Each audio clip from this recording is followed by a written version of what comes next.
open this now. Just see. Oh, Rigel system QuikFinder. Oh, that's that finder which is easy. No neck pressure. Oh, I thought that must be bigger, but look at the size of it. It's just this. Quite nice and cute actually. So.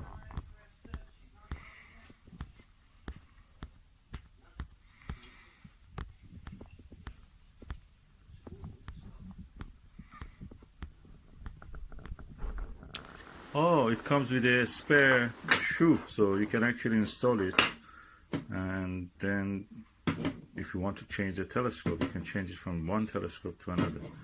And I suppose this is the, you turn this on and you can look at the reflection. Do I see any light coming? Probably there is no battery. I may have to change it.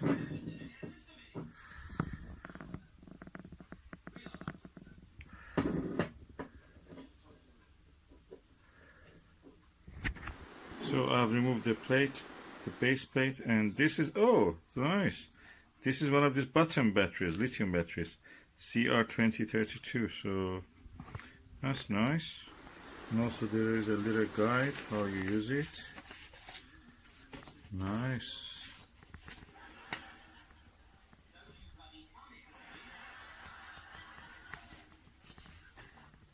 And this is for moisture absorbent. Practically is useless because they just, in the first hours they're exposed to the air, they just absorb all the moisture, and then after that they're useless. So I'm going to put the base plate back. Yeah, nice.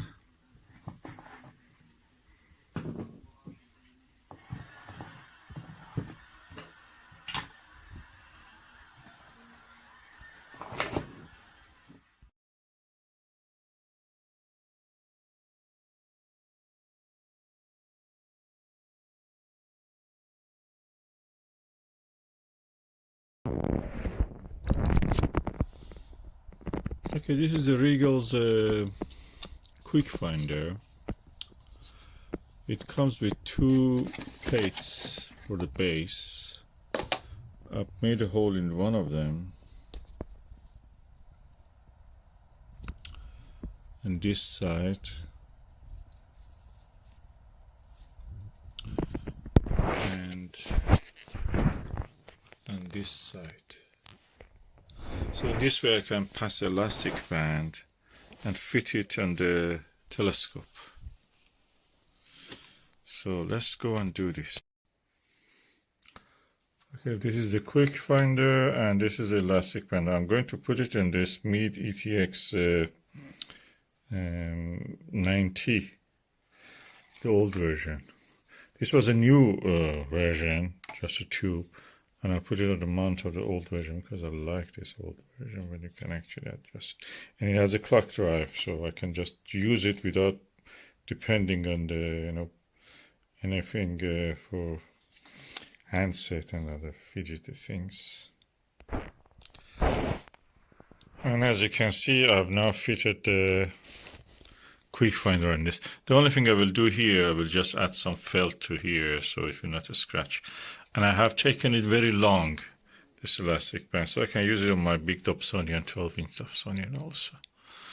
And let's just turn this on and see how it works.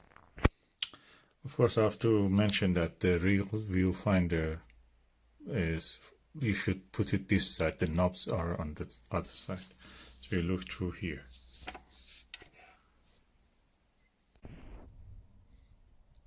And that is the viewfinder, as you can see.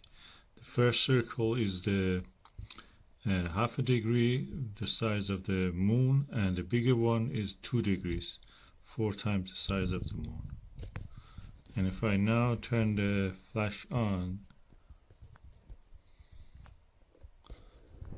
that's the view. Of course, it works in the dark much better. It was blinking. That's the way you do it. If you turn it completely toward the clockwise direction, it will blink. If you turn it anti-clockwise, it stops to blink and it will be stay steady. I recommend probably it's better to blink it, of course, if you're not bothered by that, because that will save a lot of battery. Well, and when you find the target, you just turn it off. You can adjust this by working with these knobs to bring it to the center. You have to bring your eye close to it. It's not like that you stay half a meter away. No, you have to come very close to it. You can see.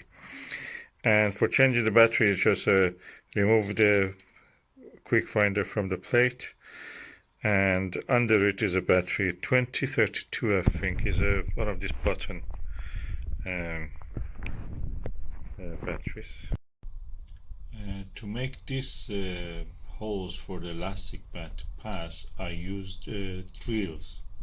I drilled with a small drill several very close holes together.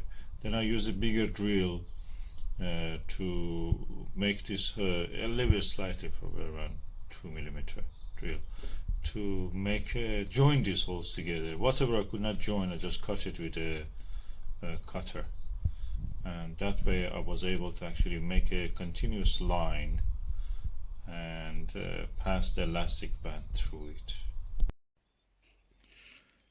So as you can see, I used drill bits, drilled different holes, then joined them all together by adding to the size of the drill bit, diameter of the drill bit, make it a little bit bigger holes, and those holes eventually joined together.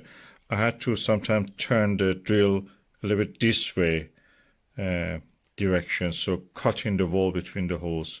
You can do a plier if you want, if you don't want to use that way.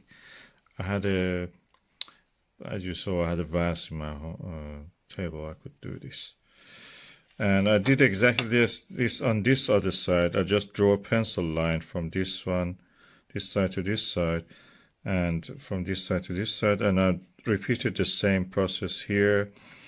Whatever was left from inside, there is a ridge here that I cut it with a cutter, simple as that, a plier cutter.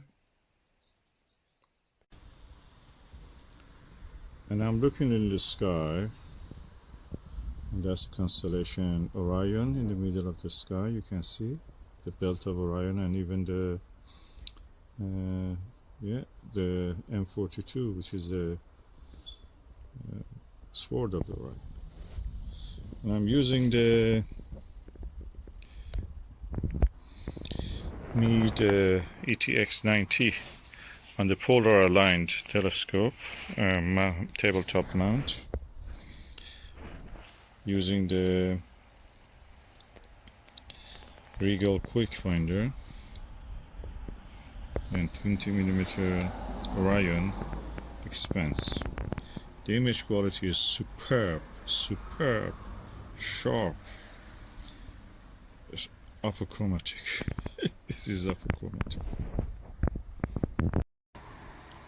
Hallelujah! I was able to get an image with the Rigel QuikFinder. You can see the 3 stars of the belt of Orion, and I'm going, and then the target is now clearly, you can see, is the M42. Oh, I'm so delighted. I think the first time I couldn't see it, probably it was not on, or it was very dimmer. I should have turned the knob completely. So, lovely, nice view.